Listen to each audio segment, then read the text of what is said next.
Meu amigo Neri, vamos aquele tradicional verso hoje aqui pro nosso amigo Carlos Alberto aqui, né?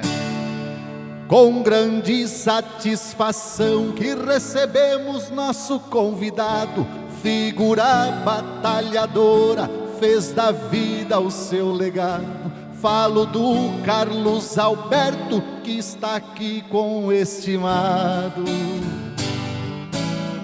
Está aqui com o estimado, pra nós é uma novidade. Foi trabalhar em Blumenau, advogando naquela cidade. Depois veio aqui pra Londres e não perdeu sua identidade. E não perdeu sua identidade. Esse emana um alto brilho, homem simples de respeito e nunca saiu do trilho. Seu Enio e Dona Matilde muito orgulham desse filho. Muito orgulham desse filho, assim elevo os meus ais. Nosso amigo Carlos Alberto é gente boa por demais. Francine, Ricardo, Gabriela e Gustavo muito estimam esse pai. Que beleza! O Padilha ficou emocionado. Muito obrigado, muito obrigado. O Padilha ficou emocionado, eu vi daqui. Não, bacana, né? Bacana. Não esperava a homenagem. Não esperava, é verdade. O Baby sempre dá ele prega essa peça que deixa a gente... Bom, muito obrigado mesmo. Realmente. E o Padilha, no encerramento do bloco, quando o Baby cantou aquela... Como é que é aquela música, Baby? O Padilha, assim, Neri, no meu ouvido, bem baixinho, né? A câmera não pegou. Que saudades do ponto de encontro. Os mais jovens não sabem, os antigos vão lembrar alguns, que era na subidinha da Rua Tuiuti, quem vai para o hospital tinha uma boatezinha ali. O Rubens com certeza curtiu muito ali também, nosso Rubens aqui, o nosso diretor. E ele dizia, Neri, era a última música que tocava, 10 da noite encerrava. Se pegou, alguém pegou, se não pegou, dançou, vai para casa. Ele dizia até os cabelinhos batiam palma, assim, os pelinhos batendo palma, isso é um show, né? Ô, estimado doutor Padilha, nós estamos no último bloco do programa, falando aqui com o Carlos Alberto Padilha, advogado, hoje radicado em Londres, com seu escritório lá, e você faz uma clínica geral, né? Como é que você vê essa clínica geral hoje, você que atua muito, e como é que eu queria que você falasse um pouquinho dessas faculdades de direito, exame da ordem, os advogados, o judiciário, o Ministério Público, as polícias civil, militar e Polícia Federal, enfim, esse aparato todo, que é o aparato que nós precisamos para dar segurança jurídica, para ter respaldo. E hoje a gente se decepciona muito. A gente tem visto casos aí, né, no judiciário, a nível de STF, Brasília, STJ, que deixa a gente inseguro, estimado. Mas a faculdade ensina outras coisas, ensina um caminho mais correto, mais limpo, mais transparente. Ninguém conte, estimado. A proliferação de faculdades de toda a ordem, não só do curso de direito. Não só do curso de direito, mas claro, de todo. Claro. Foi uma banalização total. Virou um mercado muito forte de dinheiro, né? Virou um mercado. Né? Eu acho que, na verdade, é o seguinte, todo cidadão deveria conhecer as leis e até poderia fazer direito. Né? Mas fazer uma faculdade que efetivamente fosse uma faculdade séria, que ensinasse, que a pessoa saísse lá com algum conhecimento. Muito bem, mas não é assim, fazer o quê? Né? O judiciário brasileiro perdeu, há 15 anos mais ou menos, você falar de um ministro do STF, você estava correndo um risco de, no mínimo, ser advertido. Olha, não é assim. Quem teria coragem de chamar um ministro do STF de vagabundo como hoje a gente ouve? Corrupto e tal, como eles falam, né? Os políticos, inclusive, ficam dizendo abertamente. Os presidiários que estão lá, os políticos presos, falam abertamente. Luiz Inácio fala abertamente isso. Outro dia eu vi não vou nem citar o nome, mas um vídeo feito em Portugal de um ministro do STF em que o... Gilmar Mendes. Foi, Gilmar Mendes rodou aí nas redes sociais direto. Então, em que a pessoa que estava filmando chamou de tudo, vagabundo, de não sei o quê, coisa... Meu Deus, nenhuma atitude foi tomada. Mas a culpa é do próprio judiciário. O judiciário começou a aceitar certas coisas que absolutamente não se aceita. Eu não tenho nenhuma preocupação de dizer que um juiz já ganha muito dinheiro, eu não sou contra o salário do juiz, acho que ele tem que ganhar bem mesmo. Que trabalham bastante. E também, trabalham muito. Trabalham. E nós temos juízes muito bons, juízes corretos, sérios, temos muitos. Temos. E tem as ovelhas aí com qualquer classe trabalhadora tem. Acho claro. que os juízes têm que ganhar bem mesmo. Né? Mas eles optaram por esta profissão, optaram por este ofício, e eles teriam que ficar ao par do meio social. Das demandas. Ele ficar ao largo disso e não se meter em associações que não seja de magistrado, né? Não fazer parte de grupo de confrarias, não pedalar centopeia de Blumenau, né? Não fazer parte do clube de tal, com os filhos lá e não sei mais o quê. Por isso que se perdeu esse respaldo da credibilidade, estimado? Porque normalmente o que acontece? Chega uma demanda na mesa desse juiz, ele tem que se dar por suspeito. Se ele não fizer isso... É porque ele é amigo daquele grupo, mas está envolvido no grupo ali, aquele... Se o juiz não fizer isso, ele está sendo parcial e não imparcial, como manda a lei. Da para cima do juiz, os desembargadores começaram a aceitar finais de semana em resort, pago por financiadoras e empreiteiras e sei lá o quê. Pagos por bancos. Eu estou dizendo isso porque eu sei, eu documentei isso, mas fui orientado a deixa quieto. Então, o judiciário começou a dar a cara a tapa, a perder o respeito, o próprio judiciário. E num país em que o judiciário não tem o devido respeito, o resto tudo desanda. Tudo desanda. Eu não estou generalizando. Né? Eu não estou generalizando. Eu penso que nas primeiras instâncias, e até na segunda instância, há muita seriedade, muita seriedade. São juízes concursados, né? Não tem indicações políticas, né? Há muita o problema seriedade. É a indicação política. O problema está nas instâncias superiores.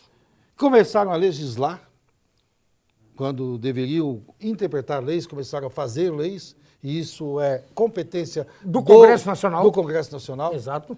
Né?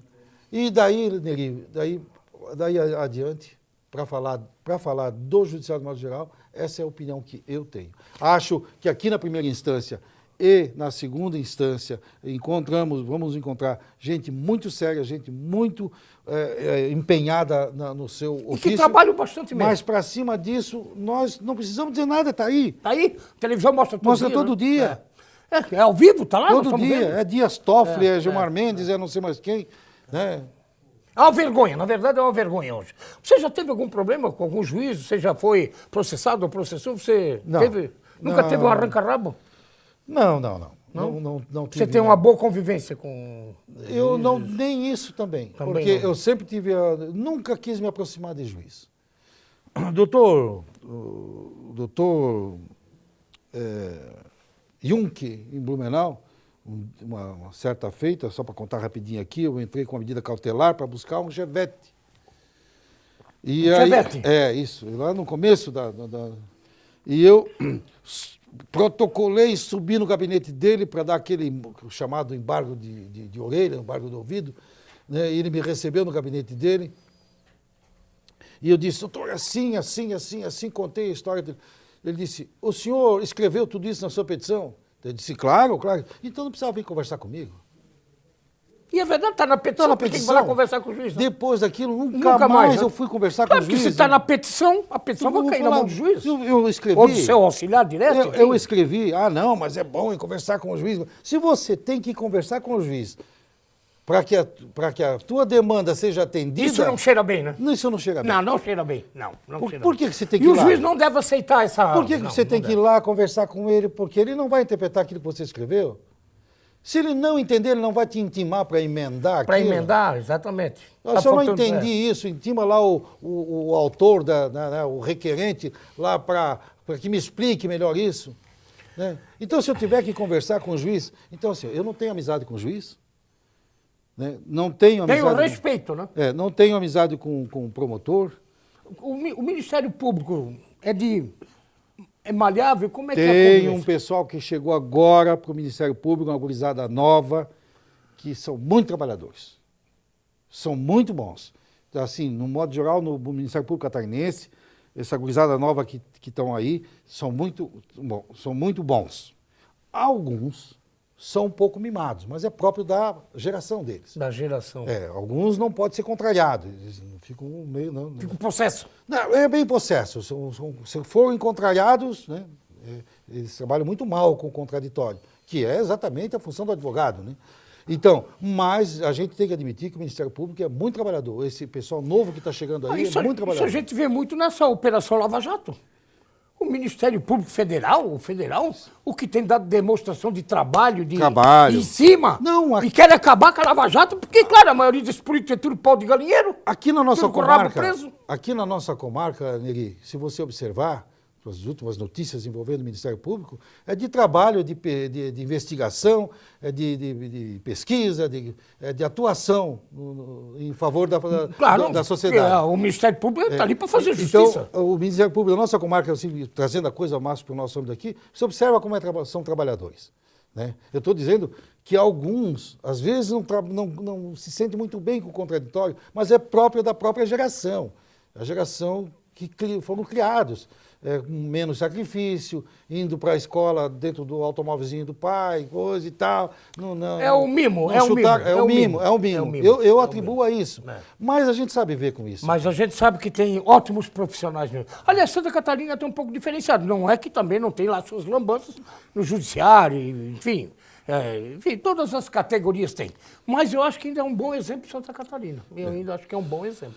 Então, eu acho que assim, das demandas que chegaram ao STF e que ele acabou legislando, tem as questões familiares, né, que você sabe. Né? Tem as famílias de todas as cores né? Então... É aquela música do Martim da Vila, mais ou menos são coisas assim. Cores, olha, eu não tenho nada contra a família homoafetiva. Você já foi... o preconceito do racismo, você já sofreu na carne isso advogando ou não? Bom, na verdade, assim, o preconceito acaba quando você mostra alguma competência. Você mostra... Aí mostrou competência, não tem Mas preconceito. isso não é só, não. É em qualquer coisa. Lugar, né? Em qualquer coisa. Qualquer lugar, né?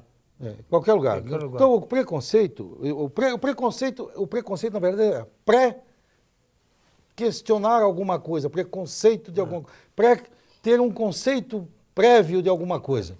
Agora, veja bem, diferente do racismo, porque todo mundo é preconceituoso, e eu também, todo mundo é. A pessoa preconceituosa, ela faz um preconceito até entender a situação, até tomar conta da situação. Só não está tudo bem, não tem problema. O racista é diferente. Olha, essa caneca é desta cor e ela não entra na minha casa. Não entra na minha casa. casa. Mas é tão boa para tomar água. Não, mas não interessa. Não entra na minha casa. Esse é o racismo. Mas isso é tão pouco. Isso existe tão pouco. Já no século XX existia, para o final do século XX existia tão pouco isso, e agora no século XXI isso está tão dissolvido que ninguém sofre esse tipo de coisa. Então eu sou contra essa bobagem que alguns afrodescendentes ficam alardeando de que sofreram racismo, que não existe essa coisa assim dessa forma, não existe isso. Uma vez um cara me disse, você conheceu o cara, você trabalhou no torneio do Brejeiros da Madrugada, que faço questão de citar isso aqui, por muitos e muitos anos, você estudava e vinha trabalhar no torneio para também ganhar um dinheirinho. Exatamente. 3 anos. Exatamente. E tinha um juiz de futebol, que você conheceu muito, José Acácio dos Santos, esteve aqui já no meu programa, há uns 2 anos atrás, que é de cor bem negra. Sim. E ele sempre dizia, Neri, eu convivo com todos os brancos e negros, o maior racista é o negro ainda, ele disse. Mas é verdade. Ele disse, nós negros somos os maiores racistas, nós não convivemos com os negros. Na verdade, assim, o negro, ele tem que parar, ele é racista, sim, ele é racista, não é preconceituoso. É racista. O negro é racista. Preconceituoso é o que alguns são com ele. Alguns têm preconceito com o negro. O negro tem racismo com a sua própria raça. Por quê? Porque o ser humano, Negri, ele gosta de alcançar lugares. É uma conquista. Na medida em que eu alcancei na sociedade um convívio com pessoas de uma classe um pouquinho superior financeiramente, digamos assim, né? E isso tradicionalmente eram pessoas que eram brancas, mas eles me aceitaram bem ali no meio. Bom, eu não quero que o meu lugar seja ameaçado por mais nenhum outro negro. E não adianta dizer para mim que não é assim, porque é assim. É assim, né? E o Pepe sempre falou isso, o José Carlos sempre falou então isso. Isso é racismo, porque daí eu não quero aquele negro aqui porque eu desconfio de alguma coisa.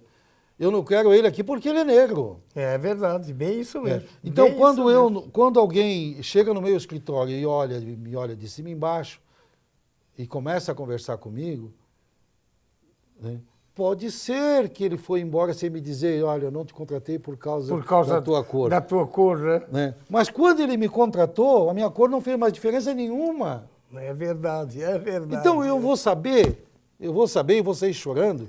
Cada vez que alguém não me contrata, é por causa da minha cor? Claro que não, né, Padilha? Claro que então não faz sentido. Estimado, o nosso tempo, infelizmente, foi. Eu tenho duas perguntinhas para fazer para você, para encerrar. Uma é sobre essa aposentadoria compulsória dos juízes que fazem lambança. E a gente sabe que no Brasil inteiro tem muitos. Mas a grande maioria é gente boa. Mas uma aposentadoria compulsória, isso é um prêmio para quem faz uma lambança, né? Negri, olha, o consenso geral responde a tua pergunta. Olha, até mesmo os juízes não concordam com isso. Não concordam com isso. Até mesmo os juízes. Mas na hora do que eu fiz a lambança, e agora? Eu preciso me aposentar. Eu sou juiz, eu fiz a lambança, eu vou optar pelo quê? Pela compulsória. Então isso tem que ser mudado no Congresso Nacional. No Congresso Nacional. Isso é lei. Isso é lei. É lei, só pode mudar lá. Aí vai perguntar para mim se eu sou contra? Olha, mude a lei, eu não vou ser contra.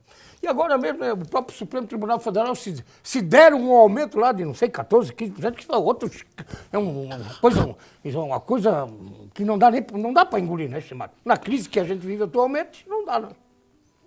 É triste. Estimado, nosso tempo foi, eu queria que você ficasse muito à vontade, mas principalmente para dizer, olha, estou em Lotas, estabelecido ali, pertinho do Cordeiro, ali, né? Naquela região ali, né? Bem no centro, quase, né? Pertinho da prefeitura. Cordeiro são nossos amigos. E eu queria que você, meu escritório está lá, eu faço uma advocacia, bem uma clínica geral, com exceção que você falava do tributário e da previdenciária, que eu não indico caminhos, que é o exatamente. Quem chega no nosso escritório para fazer qualquer coisa ligada ao INSS, que é direito previdenciário, aposentadoria, essas coisas, nós temos um caminho, nós encaminhamos. Vocês encaminham, né? Nós encaminhamos. Nós não deixamos de atender, mas nós não fazemos porque isso precisa ser especialista. Especialista. E eu não sou especialista em direito previdenciário, e aí, então, portanto, não vou me meter numa seara que eu não conheço. De mesma sorte, o direito tributário. O direito tributário requer uma pós-graduação em contabilidade. Uma especialização muito forte, né? Muito, muito. E eu acho que aí nós temos colegas aí que foram buscar essas que dão áreas, banho, né? E que dão banho nisso, então não me custa premiar esse pessoal com a minha indicação. Né? Então, e o resto você faz tudo? E o resto nós fazemos aquilo, Neri, que nós entendemos que é coerente e que não vai ferir o direito. Né? Isso faz tudo. Tem um certo limite. Claro. Aquilo que está dentro da legalidade, que nós entendemos que é possível nós patrocinar, nós vamos patrocinar. Então, inventários, direito de família de um modo geral, penal, direito penal. Das obrigações. E aí eu não me importo o que foi que exatamente o cidadão fez na área penal. Ah, mas ele fez isso, fez aquilo. Olha, ele tem o direito constitucional de defesa. Não ferindo meus princípios, eu vou defendê-lo. Ele tem direito à defesa. Ele tem direito à defesa. Se não ferir os teus princípios. O direito do trabalho, você atua muito para o empregador ou para o empregado? Porque eu comecei trabalhando lá na empresa... para o empregador, para o empregador, lá no começo. Né? Lá em Blumenau. E eu me lembro que já naquela época, uma vez, aqui em Rio do Sul, eu vim trabalhar aqui, era aqui na subida do hospital, a junta militar. Junta de trabalho. Junta do trabalho. Era ali ainda. Ministério do Trabalho que está aqui. E aí eu me lembro que até foi aqui exatamente que aconteceu isso. Um juiz advertiu um colega nosso de que ele devia se posicionar, porque ele uma hora estava de um lado da mesa, outra hora do lado da mesa. Estava jogando dos dois lados, então? Uma hora ele era do reclamante, outra hora já estava atendendo. Não, uma cidade pequena, eu até entendi o colega. Mas aquilo me ficou assim, é verdade, você tem que tomar posição. Tem que ter posição, né? Então eu nunca fiz uma reclamatória trabalhista para... Me perdoem os empregados, acho que o direito deles é justo. Eles buscam quem faz, claro. Busca quem faz, eu às vezes até indico, olha, nunca deixo de atender ninguém. Olha, eu não faço isso, mas fulano faz. Pode caminhar lá, vai lá que é bom. Estimado, queria te agradecer muito. Eu que tenho que agradecer muito. Eu sei que você teve que mudar a agenda já na outra semana que era para vir, não deu, agora você foi, viajou e conseguiu chegar no programa Na Boca do Povo. Soube de momentos importantes que eu não sabia da sua trajetória, do seu pai, algumas coisas eu sabia, outras coisas eu não sabia, desse padrinho Rubens Gonçalves que eu também não sabia, que viabilizou muito lá com uma assinatura para que você tivesse um crédito para poder financiar e pagar depois a faculdade com trabalho e tal, enfim. Queria que você ficasse muito à vontade. E eu tenho até uma água benta aqui, porque pelas mãos do seu Enio Padilha, que foi o calceteiro das ruas de paralelepípedos em Rio do Sul com a sua equipe, que deixou essa cidade sempre bonita e crescendo sempre. Eu faço uma benção aqui da água benta lá da Santa Paulina, que o nosso estimado Hidalgo Nega nos presenteou, para que a gente tenha muita saúde, porque serenidade e sabedoria você tem muito. Fique à vontade. Neri, eu quero agradecer mais uma vez a oportunidade de estar aqui no teu programa muito bom, muito ouvido, muito assistido.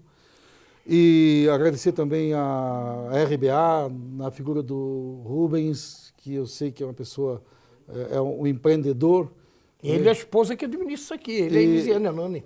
Então, é uma empresa familiar e traz para cá a família Rissunense para mostrar da pujança das pessoas que fizeram alguma coisa, né, que cresceram, que não se entregaram.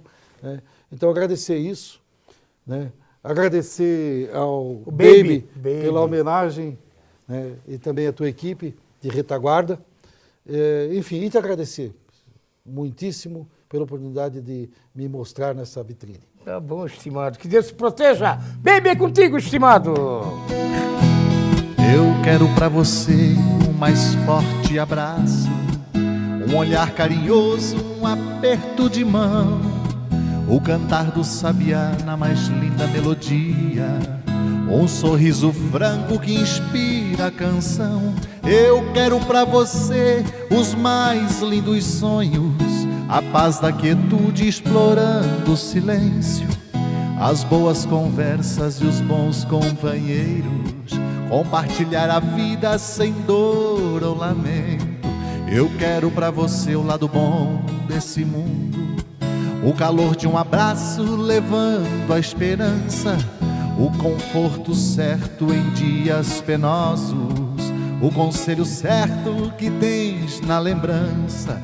Eu quero pra você os mais lindos sonhos, somente a alegria de estarmos aqui, o retorno certo de volta ao seu lar, suave e agradável que te faz sorrir.